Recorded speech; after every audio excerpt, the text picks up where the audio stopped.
خبر کا آغاز تو اس سے ہونا چاہیے کہ آج کے ولاگ کا آغاز تو اس سے ہونا چاہیے کہ جناب قطر نے بھارت کے ڈیفنس اٹاچی کو فوری طور پہ ملک چھوڑنے کا حکم دیا۔ یہ کوئی بڑی بات نہیں ہے، ڈیفنس اٹیچی ہو یا دوسرے حکام ہوں، وہ کسی بھی ایسی ویسی سرگرمی کے اندر ملوث ہو جائیں تو میزبان ملک کا یہ حق ہوتا ہے کہ وہ اس کو کہے کہ پائن شکل غائب کرو، دوبارہ نظر نہ آنا، ٹھیک ہے۔ لیکن اس کے اندر جو ہے اس سے پہلے 8 کے قریب جو ہیں کلبھوشن یادو جو ہیں بھارت کے، وہ بھی گرفتار ہو چکے ہیں اور قطر کی جیلوں میں ہیں۔ جب میں نے کلبھوشن یادو کہا تو اس کا مطلب یہ ہے کہ وہ پہلے آدمی انڈین فورسز کے نیوی، ایئر فورس یا بری تینوں میں سے کسی کی سروس میں تھے، پھر کاغذات میں ان کو ریٹائر کیا گیا، لیکن دراصل ان کا ٹرانسفر کر دیا گیا اور وہ پھر بزنس مینوں کے روپ کے اندر مختلف ملکوں کے اندر متعین ہوتے ہیں۔ گلف میں ان کی بہت بڑی مقدار ہے۔ کلبھوشن یادو جو صاحب جو تھے وہ بھی بزنس کے حوالے سے ہی چاہ بہار کے اندر مقیم تھے، کیونکہ چاہ بہار جو تھی وہ ایران کی بہت بڑی بندرگاہ تھی اور وہاں سے وہ آپریٹ کر رہے تھے، اور بلوچستان کے اندر جتنے بھی یہ گروپ آج کل سرگرم ہیں ان کے بہت بڑے فائنانسر ہوتے تھے۔ آپ کا کیا خیال ہے وہ کلبھوشن یادو پکڑا گیا ہوگا تو وہ خالی پڑا ہوگا، اس کی جگہ پہ کوئی اور ان کی ایجنسی کا بندہ پہنچ گیا ہوگا اور زیادہ شد و مد کے ساتھ اس نے جو ہے ان کو فائنانس کرنا شروع کر دیا ہوگا، کیونکہ یہ صاحب جو تھے یہ تو ہمارے اداروں نے ان کو تاڑ لیا تھا، ٹریک کر لیا تھا، بھانپ لیا تھا۔ تو یہ تو جب ادھر ادھر موو کرتے تھے یا جن سے ملتے تھے ان کو ملنے پھر بعد میں ادارے والے لوگ پہنچ جاتے تھے، تو یہ صاحب تو اتنے مؤثر نہیں تھے۔ ان کی جگہ جو صاحب آئے ہیں وہ زیادہ مؤثر ہیں، اور بلوچستان کی صورتحال آپ کو اس امر کے بارے میں بتا بھی رہی ہے۔ بجیت بریگیڈ کا بندہ کس نے پکڑا گیا نا، تو آپ کو ساری کہانی سناؤں گا، کیونکہ ان کے بندے ابھی تک صرف خودکش میں ہی جا رہے ہیں، ان کے بندے اور بندیاں وہ پکڑے نہیں جا رہے، اور پھر آپ کو پتہ چلے گا کہ ان کا سپلائی چین کیا تھی اور وہ کہاں سے ٹریننگ وغیرہ لے کے آتے تھے۔ خیر اینی ہاؤ،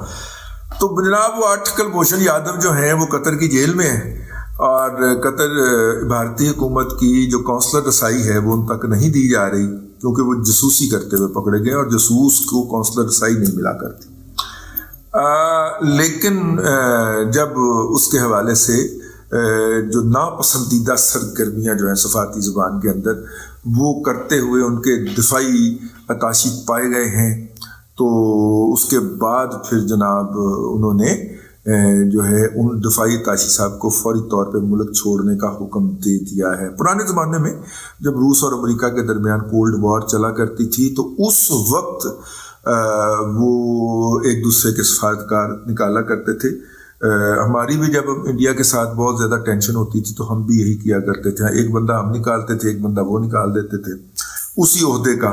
اور پھر جناب ایک بندہ وہ نکالتے تھے، ایک بندہ ہم نکال دیتے تھے، تو یوں یہ چلتا رہتا تھا۔ لیکن قطر کے ساتھ اس طرح کی کوئی محبت یا نفرت جو ہے وہ بھارت کی ایگزسٹ نہیں کرتی۔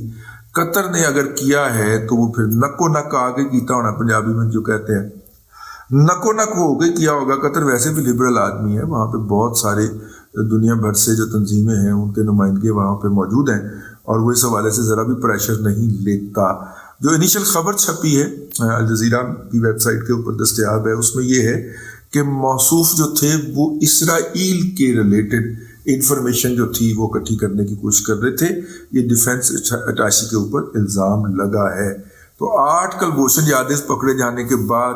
وہاں سے دفاعی اتاشی کا نکالا جانا ایک بہت بڑی خبر ہے اس ریجن میں، لیکن آج کا ہمارا یہ موضوع نہیں ہے۔ آج کا ہمارا موضوع یہ ہے کہ کل سے پی ٹی آئی کی چیخیں جو ہیں وہ خام خواہ آسمان کو پہنچ رہی ہیں۔ کل جناب اللہ آپ کا بھلا کرے حماد اظہر صاحب نے ایک پریس کانفرنس پھڑکائی، اور پھر اس کے بعد عمران خان صاحب نے اس پریس کانفرنس کو بنیاد بنا کے خطاب پھڑکایا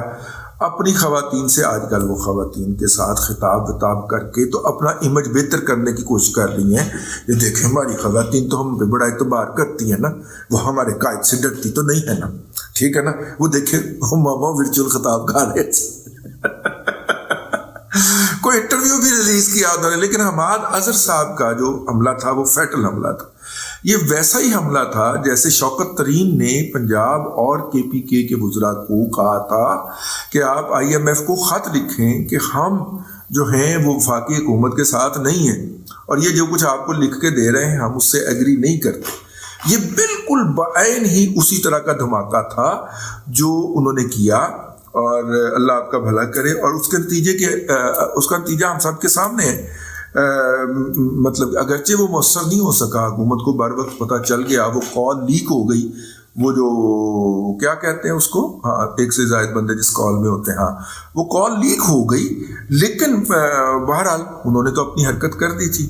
کل کی حماد اظہر کی جو کانفرنس تھی، وہ بھی پریس کانفرنس تھی، وہ بھی اسی حوالے سے تھی۔ کیوں؟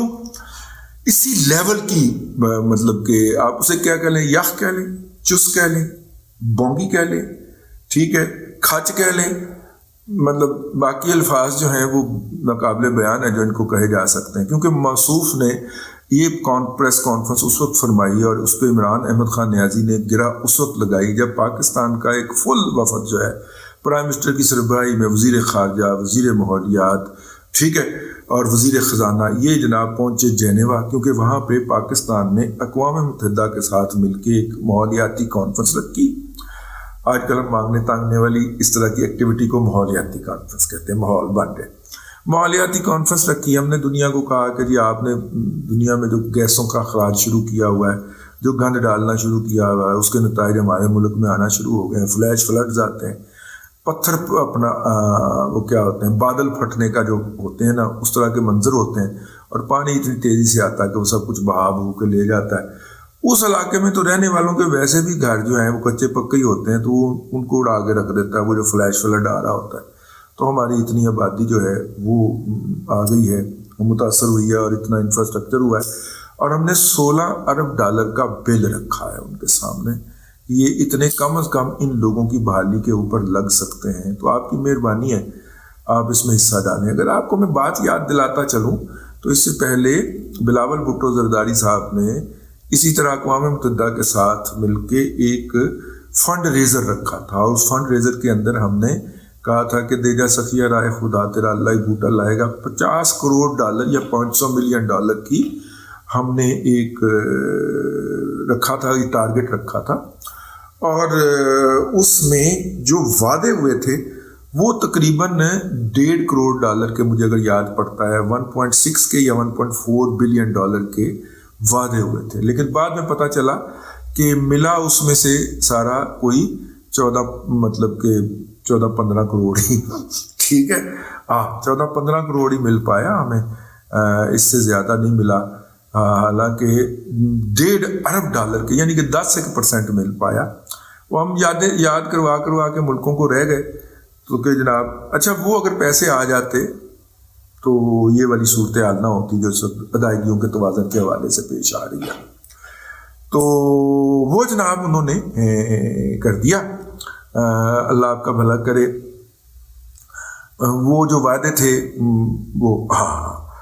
اب جناب ہم $16 ارب کا اگر لے کے گئے ہیں تو اس کا حساب لگائیں تو یہ تقریباً $1.5 ارب تو مل ہی جانا چاہیے۔ وعدے یہ تو ہمارا کلیم ہے نا، ہم نے پچھلی دفعہ $550 ارب کا ریکویسٹ ڈالی تھی تو ملے ہمیں 15 کروڑ، ٹھیک ہے، تو اب اگر ہم 16 کروڑ کی ریکویسٹ ڈال رہے ہیں تو $2.5-3 ارب تو مل جانے چاہیے۔ لیکن اس میں یہ جو کانفرنس ہے اس حوالے سے بڑی امپورٹنٹ ہے کہ اس میں IMF بھی آ رہا ہے۔ ایک تو IMF کی ڈار صاحب سے ملاقات ہوگی وہاں پہ، اس کے جو آ رہے ہوں گے نمائندے ان سے، دوسرا وہاں پہ IMF کے بعد ورلڈ بینک آ رہا ہے، اس کے بعد پھر ایشیائی ترقیاتی بینک آ رہا ہے، ٹھیک ہو گیا۔ پھر یہ جو ڈیفڈ اور USAID وغیرہ ہوتے ہیں جو کانفرنسیں ہوتی ہیں، یا DW جو ہے جرمنی کا جو وہ ہے ان ممالک کا، وہ بھی آ رہے ہیں۔ لیکن یورپ کے ممالک کے اوپر اس لیے بھی رلائی نہیں کیا جا سکتا کہ ان کی ساری اکانومی نچوڑ کے لے گیا امریکہ LNG کے نام کے اوپر، تو لے دے کے امریکہ بہادر رہ گیا، اور امریکہ سے ہم کیا کہیں اور کس منہ سے کہیں۔ وہ جو ڈیوڈ لو صاحب جس کی دن رات عمران احمد خان نیازی صاحب چترول فرماتے ہیں اور فرماتے جاتے ہیں، اور ان کے یوتیا مجہود القوم الجاہلیہ للعقل للمحدود جو ہیں وہ فرماتے ہیں اور فرماتے جاتے ہیں، وہ ڈیوڈ لو صاحب وہ کریکٹر ہیں جنہوں نے پچھلی دفعہ جب عمران احمد خان نیازی نے آئی ایم ایف کے ساتھ ڈیل کرنی تھی اور ایگریمنٹ کرنا تھا اور آئی ایم ایف نہیں مان رہا تھا تو امریکہ نے ڈیوڈ لو کی ڈیوٹی لگوائی تھی کہ آئی ایم ایف نو منوا انہاں دے نال. ٹھیک ہے. تو امریکہ نے جس بندے کے ذریعے پاکستان کو ہیلپ آؤٹ کیا تھا آئی ایم ایف کے فورم کے اوپر، اس بندے کی وہ ماں بہنے کی ہے عمران احمد خان نیازی نے کہ اب امریکہ کے تو فرشتوں کی بھی توبہ ہو گئی نا، ان کی تو روح کی بھی توبہ ہو گئی ہے، فرشتوں کی بھی توبہ ہو گئی کہ جناب یہ جو مطلب کہ یہ لوگ ہیں پاکستانی ان سے ڈیل نہیں کرنا. تو اب یہ جو ہم کانفرنسیں کرواتے پھر رہے ہیں اس کی بنیادی وجہ یہ ہے کہ یہ جو ڈیوڈ لو کو عمران احمد خان نیازی نے اپنی سستی گھٹیا اور پیٹی پالیٹکس کے لیے رگڑا لگایا ہے، اس کے بعد امریکی حکومت اگر چاہے بھی تو ان کا کوئی اہلکار اس طرح کی سرگرمی میں کہے گا پائن میں چھٹی بھیج دو، ان کا اہلکار کہے گا پائن میں چھٹی بھیج دو، میں نہیں یہ کام کرنا. ٹھیک ہے جی، میں کام نہیں کرنا، معذرت جی بات. ٹھیک، یہ کام نہیں ہو سکتا جی، میری طرف سے نہ سمجھیں. کوئی بھی آنے کو تیار نہیں ہوگا. یہ جو ہم پوری دنیا کے اندر فلانے کو کہہ رہے ہیں یار آئی ایم ایف کے بورڈ پہ ہماری ذرا سپورٹ کر دینا، ہمیں ووٹ دے دینا، فلانے تم ہی کر دیں، فلانے تم ہی کر دیں، یہ جو ہم کہتے پھر رہے ہیں اس کی بنیادی وجہ یہ ہے کہ وہ جو ڈیوڈ لو کو رگڑا لگایا ہے نا عمران احمد خان نیازی نے، جس نے پچھلی دفعہ اس کو آئی ایم ایف کا پیکج لے کے دیا تھا. آپ سمجھ آئیے آپ کو آئی ایم ایف کے ساتھ ہمارے معاملات کیا ہیں کہ مطلب کہ جن ممالک نے ہمیں ہیلپ آؤٹ کیا تھا ان کی عمران خان پاکستان کو آئی ایم ایف کے ساتھ ہیلپ آؤٹ کیا تھا سعودی عرب نے. سعودی عرب کے کنگ کے ساتھ کیا بکواسیات کی تھی. یہ منہ سے تھکا سٹنے والی 10 روپے لے کے بال کاٹنے والی سرکار جناب شاہ محمود قریشی، غدار ابن غدار ابن غدار ابن غدار. ٹھیک ہے نا. اس نے کیا کیا تھا؟ 1857 کی جنگ آزادی کے مجاہدین کو پکڑ کے انگریزوں کے حوالے کرنے اور اس کے عوض زمینیں وصول کرنے والے غداروں کی اولاد بنت اولاد بن اولاد جو ہے، اس نے کیا تھا؟ اس نے سعودی عرب کو گالم گلوچ کی تھی جس پہ وہ ناراض ہو گئے تھے. ٹھیک ہے، کیونکہ سعودی عرب نے اس وقت ہمیں ہیلپ آؤٹ کرنے کی کوشش کی تھی آئی ایم ایف سے، اور سعودی عرب نے کہا تھا کہ جی میرا ووٹنگ رائٹ ہی لے جاؤ تسی، لو پڑا سی لکھ کے دے دینے. ٹھیک ہے، پہلا جو آئی ایم ایف کا معاہدہ تھا. اتنی تمام سپورٹ کے باوجود حفیظ شیخ نے یہ جو خودکشی نما معاہدے کے اوپر عمل کیا تھا وہ ایک قابل تنقید عمل ہے کہ جب اتنی سپورٹ حاصل تھی آپ کو، قطر، سعودی عرب، امریکہ آپ کی سائڈ پہ کھڑے ہوئے تھے، اور آپ نے یہ گھٹیا معاہدہ کیا ہے جو اب اس قوم کو بھگتنا پڑ رہا ہے. ٹھیک ہے نا. تو بہرحال جی ادھر پرائم منسٹر شہباز شریف کی تقریر شروع ہوئی ہے $16 ارب والی، ادھر سے یوتھیوں کی چیخ ہے، شور و غوغا، رولا. ٹھیک ہے، وہ پہ گئے. ٹھیک ہے، مطلب یہ کوئی میں نے شوامہ کا چکر لگتا ہے یار. ادھر تقریر شروع ہوئی، ادھر وہ رولا پہ گیا، وہ ماتم شروع ہو گیا. میرا مطلب ہے کہ وہ کربلا پہ گئی، سمجھ نہیں آ رہی. تو خیر بہرحال ایک بات جو میں نے آپ سے کہا کرتا ہوں، جیسے جیسے پاکستان کی بہتری کے لیے دنیا میں کہیں بھی کوئی قدم ہوگا، ویسے ویسے آپ کو یوتھیوں کی اور یوتھڑوں کے بین اور ماتموں کی آواز بلند ہوتی سنائی دے گی. یہ بیسک فنڈامنٹل رکھ لیں تو آپ کو چیزوں کو سمجھنے کے اندر آسانی ہو جائے. ٹھیک ہے،